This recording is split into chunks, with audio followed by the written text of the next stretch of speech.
The evening of May 3, 2007, in a small Portuguese resort town, looked like the definition of a perfect family vacation. The sun had dropped behind the whitewashed buildings of Praia da Luz, casting long shadows over the Ocean Club resort. Tourists finished their dinners on open-air patios. Kids who'd spent the day on the beach were being tucked into beds in unfamiliar but exciting holiday apartments.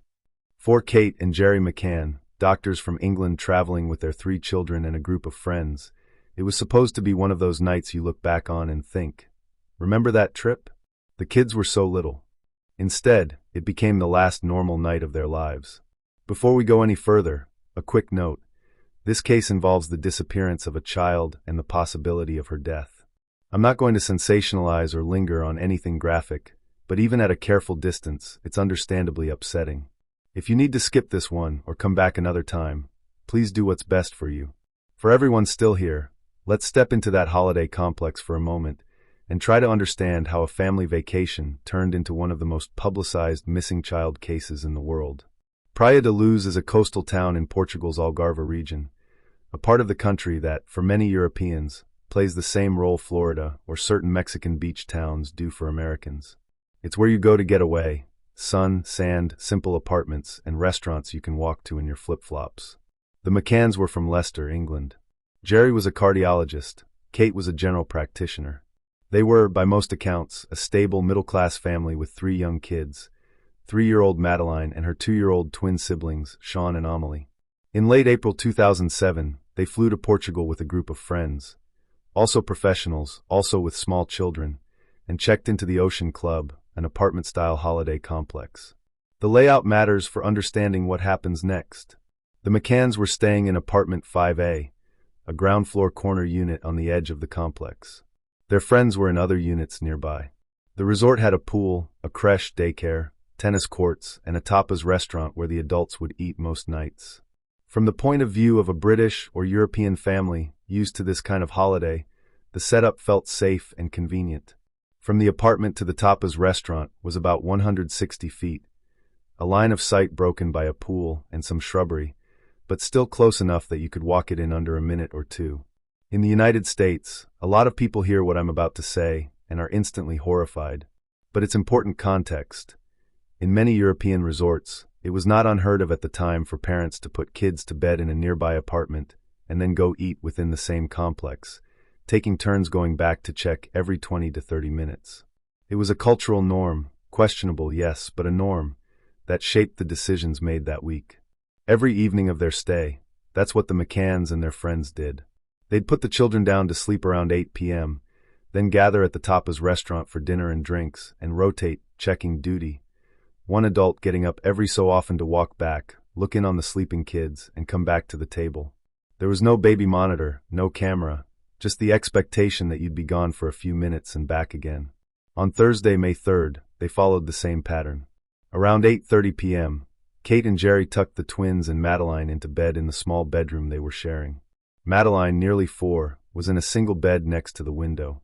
The twins were in childcare cots closer to the interior wall. The apartment doors were locked, but the sliding patio door was left closed and, according to some accounts, not fully locked so the adults could slip in and out without jingling keys. At 8:30, the adults headed to the tapas bar. Gerry went back around 9:05 for his first check. He saw all 3 children asleep. On his way back to dinner, he ran into another guest, someone he knew from tennis at the resort, and stopped for a brief chat on the street just outside the apartment. A few minutes later, one of the friends in their group went for his own check on his children and noticed that the door to the McCann's apartment was open farther than expected. He peeked in but didn't walk all the way to the kid's bedroom. Hearing no noise and seeing nothing obviously wrong from the hallway, he pulled the door to and went back to the table. At 10 p.m., it was Kate's turn. She walked the familiar path back to 5A, expecting to do what she'd done every night: listen at the door, slip inside quietly, see 3 sleeping children, and return to her wine and conversation. Instead, when she stepped into the apartment, she noticed something was off. The bedroom door, which they usually left almost closed, was wider open. A draft seemed to move it. As she stepped in, the door slammed shut, as if caught by air from an open window. Her stomach dropped. She pushed the door open and looked at the beds. The twins were sleeping where she'd left them. Madeleine's bed was empty. The window was open. The shutters, which were normally down, were raised. A curtain was moving in the breeze. In that moment, Kate later said she knew. She ran back to the restaurant, shouting, "They've taken her! They've taken her!" A line that would be repeated in headlines and documentaries for years. The friends scattered. Gerry and others sprinted back to the apartment. They searched the closets, the bathroom, under beds, in every corner of the unit. Nothing. Resort staff were alerted. Other guests joined in. People fanned out through the complex, around the pool, into the dark streets of Praia da Luz, calling Madeleine's name. Shortly after 10 p.m., staff contacted the local police, the GNR, a type of National Guard with local responsibility. Officers arrived, took statements, and joined the search. Around midnight, the more specialized criminal police, the Polícia Judiciária, were notified. Here is where the story, already a nightmare for the family, starts to raise some of the procedural questions that still haunt this case. In the United States today, when a child vanishes and an abduction is suspected, you'd expect roads blocked, borders alerted, and the immediate sealing of the scene where the child was last known to be. In 2007, in a small Portuguese resort town, that did not happen in the way you might imagine. The apartment became a revolving door. Resort staff, friends, guests, and police moved in and out throughout the night. The McCann's friends comforted Kate and Gerry inside 5A. People shifted furniture, opened and closed doors and windows. Neighbors went in to see if they could help. No one thought in those first hours about preserving fingerprints, footprints, or microscopic fibers. Everyone was focused on one goal: find a 3-year-old girl in the dark. They checked the beach and the rocky shoreline. They searched the resort's creche and play areas. They looked in nearby construction sites, wells, and ditches. Nothing. By morning, local police had notified border guards and Spanish authorities, but roadblocks were not set up that first night. Cars leaving Praia da Luz weren't systematically searched. If someone had taken Madeleine by car within that early window, there was little standing in their way.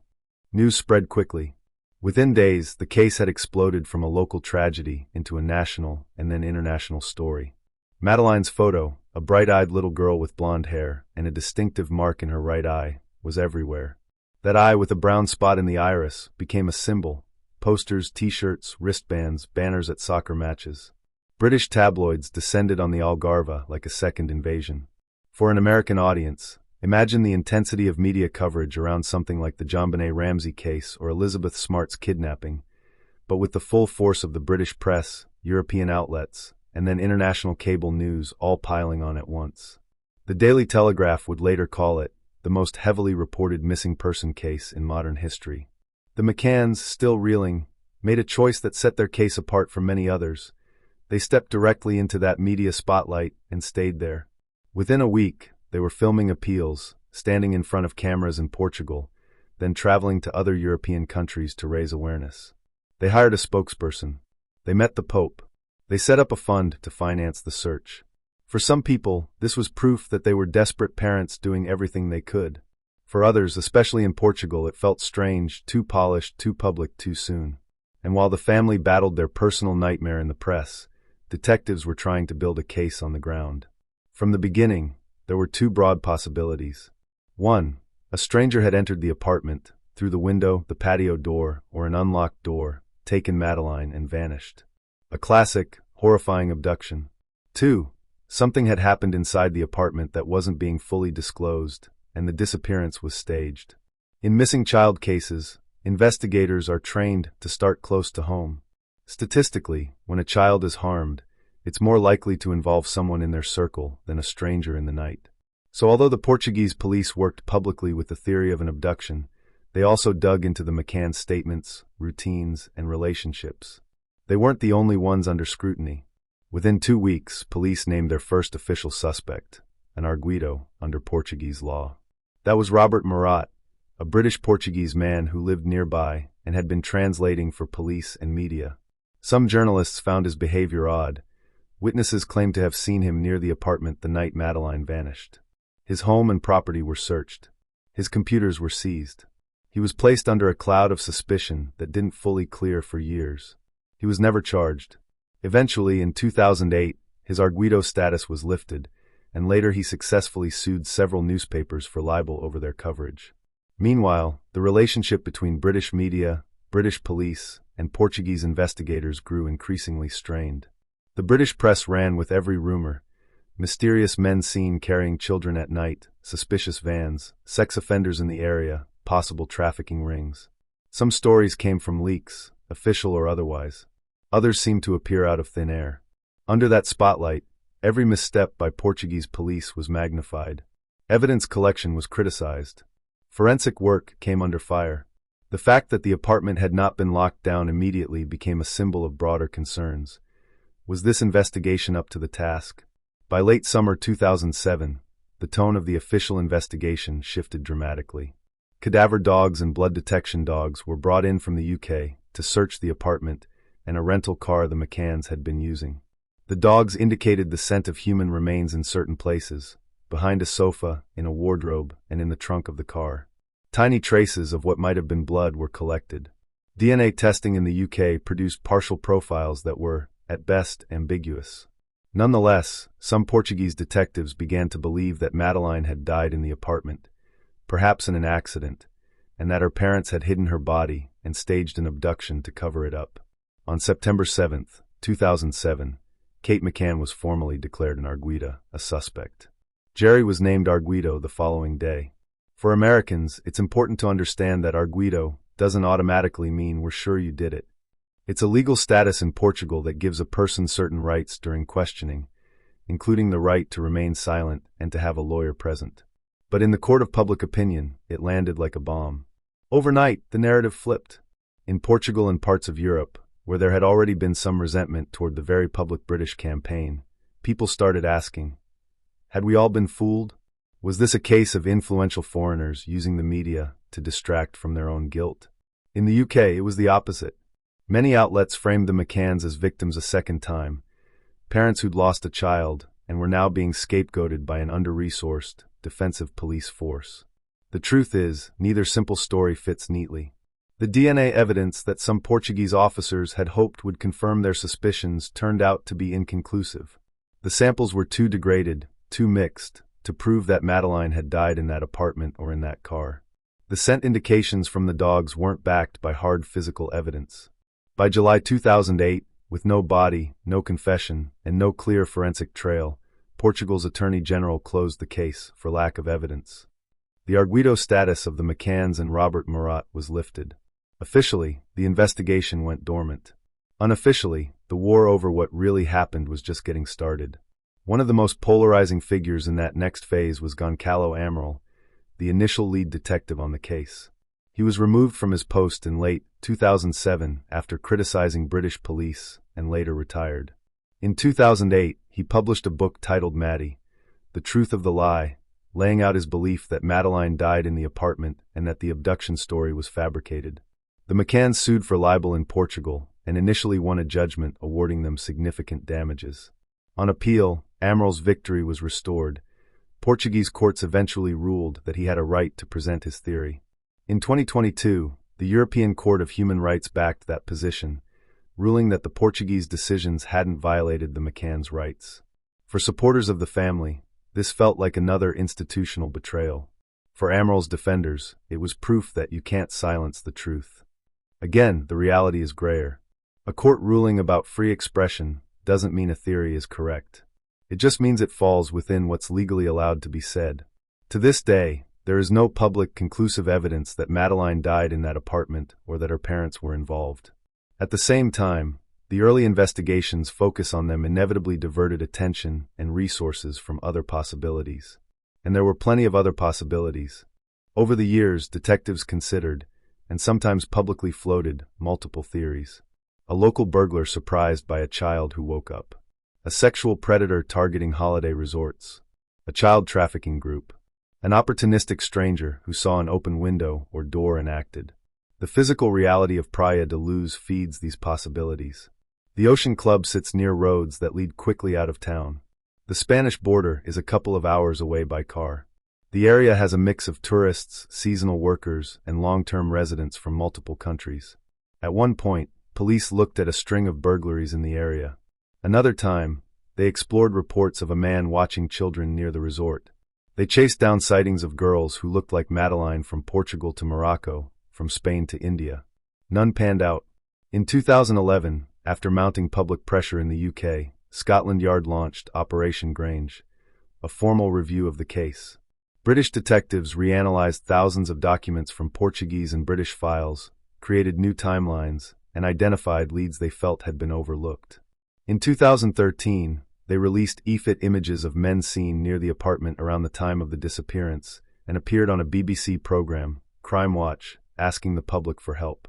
For a while, it seemed like the review might crack something open. Then the years rolled by. Operation Grange was gradually scaled back, though it remains technically open. Portugal reopened and reclosed lines of inquiry. Each anniversary brought renewed coverage and with it, renewed pain for the family. And the longer the case went unsolved, the more it drew in a different kind of attention. Internet detectives, conspiracy theorists, and people whose obsession crossed the line into harassment. One of the most disturbing recent examples came from a Polish woman who, starting in 2022, claimed publicly that she was Madeleine McCann, despite being far older than Madeleine would have been. She contacted the McCann family repeatedly, sent messages, and even showed up at their home. DNA tests eventually proved she had no relation to them. In 2025, a British court convicted her of harassment, though not stalking. Kate McCann testified about the emotional toll of those claims, the way false hope, public speculation, and invasive behavior can re-traumatize a family already living with the worst kind of uncertainty. So then, in the middle of all this noise, came something different, a concrete new suspect. In 2020, German authorities announced that they were investigating a man named Christian Brückner, often spelled Brueckner, in connection with Madeleine's disappearance. A convicted sex offender with a long record of child abuse and other crimes, he had lived in and around Praia da Luz in 2007, including in a camper van and a rented house. Cell phone data placed a device linked to him in the area on the night Madeleine vanished. German prosecutors went further than almost anyone else had, saying publicly that they believed Madeleine was dead and that Brueckner was likely responsible. They talked about concrete evidence, though they did not release details. In 2022, they formally named him a suspect. In 2023, and again in 2025, at their request, Portuguese police conducted new searches in the Algarve, around a reservoir and in areas near where Brueckner had stayed. They used excavators, sniffer dogs, and drones. Small items were collected, but to date, no discovery has been announced that definitively links those searches to Madeleine. Meanwhile, Brueckner has been in and out of German courts on other charges. He was serving a sentence for the 2005 rape of an American woman in the same region of Portugal. He was later acquitted of a separate set of alleged sex crimes. As of early 2025, German prosecutors have said there is currently no prospect of charging him in the McCann case because the evidence wouldn't meet their legal threshold. A German court has now ruled that he's free to leave Germany after his release, though he remains under some supervision and electronic monitoring. He continues to deny any involvement in Madeleine's disappearance. So we're left with this uncomfortable middle ground.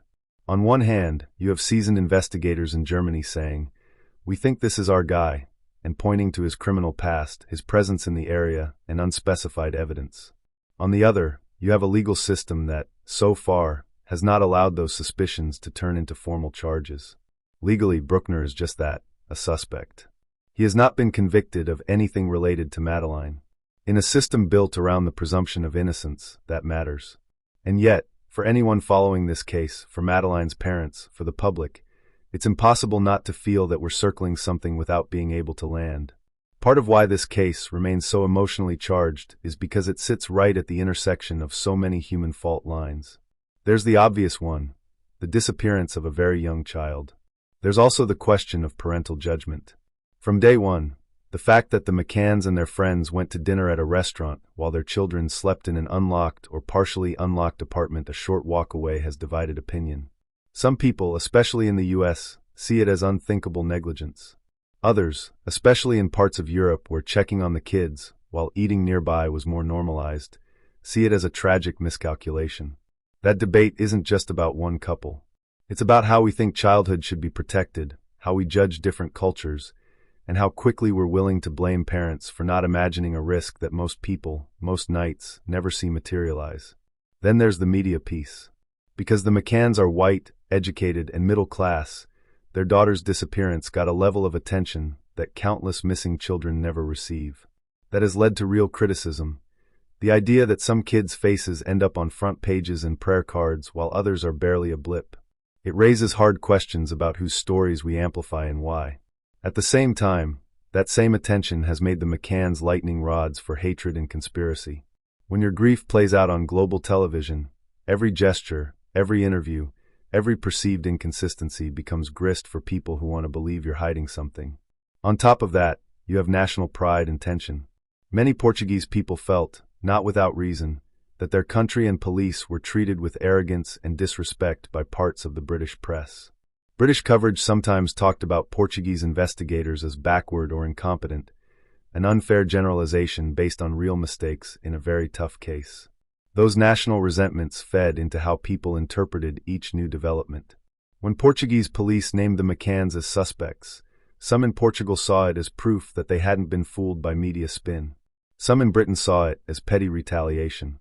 All of that has turned a single missing child case into a proxy for much bigger arguments about class, race, parenting, media ethics, policing, and international relations. And underneath all of it is a simple, awful reality. A 3-year-old girl went to sleep in a holiday apartment while her parents had dinner a short walk away. Sometime between 9 o'clock and 10 p.m., she disappeared. 18 years later, no one has been convicted. No body has been found. Her parents still don't know what happened to their daughter. Every new tip, every possible sighting, every tabloid bombshell, every court ruling, every announcement about a suspect being closer to release or still under investigation, reopens the wound. If you're watching this and you've ever lost a child, or even momentarily lost sight of a child in a crowd, you know even a few seconds of not knowing can be terrifying.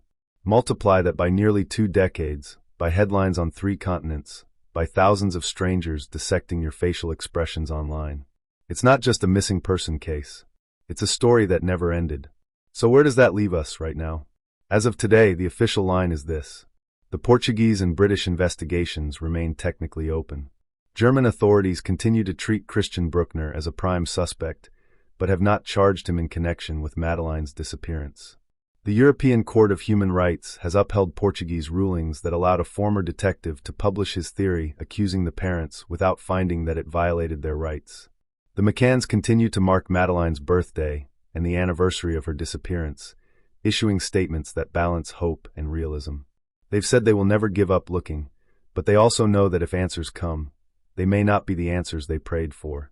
And somewhere in all of this is a little girl frozen in time. In photos, she's always 3, smiling in a sun hat, sitting by a pool, eyes bright with that distinctive mark. For those of us on the outside, it's easy to forget she'd be a young adult now. For her parents and siblings, she's whatever age she would have been this year, and also forever 3, standing on the cusp of the life she never got to live. If you're watching from the US, there's one more angle to think about. We tend to assume that with modern forensics, cell phone records, and international databases, no one can just vanish anymore, especially not in a busy holiday resort. The Madeleine McCann case is a reminder that even in 2007, even with all our tech, there are still cracks big enough for a human being to fall through. A door left unlocked. A window left open. A child asleep in a bed near a curtain. A person or people who see an opportunity and take it. A police response that, for a number of reasons, some understandable, some not, doesn't lock down a scene or a town as quickly as it might. A media storm that generates more heat than light. A suspect investigators feel sure about, but can't yet prove a case against. And then years of almosts, maybes, and not enough. So I want to hear from you, but with a big caveat. What do you think keeps this case so alive in public consciousness? Is it the unanswered questions about that night? The controversy around the parents? The way each new suspect story flares and then fades? Or is it simply that, for many of us, Madeleine became a symbol of every child we wish we could wrap in bubble wrap and keep safe? If you share your thoughts, try to keep 2 things in mind. First, none of us were there in that apartment. We don't know what it feels like to live with this every day. It's one thing to analyze evidence and timelines. It's another to call real people monsters or liars based on theories, not proof. Second, somewhere out there, someone knows more than they've said. Maybe it's the person who took her. Maybe it's someone who heard something, saw something, or was told something years ago and has never come forward. For all the noise, all the documentaries, all the headlines, This case could still turn on a single piece of information that hasn't yet hit the right investigator's desk. If that's you, if you were in Praia da Luz in May 2007, if you knew someone who bragged about something they shouldn't have, if you remember a neighbor who suddenly left town or changed their life in a way that never quite made sense, law enforcement in Portugal, the UK, and Germany all still accept tips related to this case. Madeleine McCann's story began as a family holiday. It became a global mystery. And until the day someone can say, with evidence, this is what happened to her, that holiday never really ends for her family or for anyone who's been haunted by that small empty bed in a ground floor apartment in Portugal.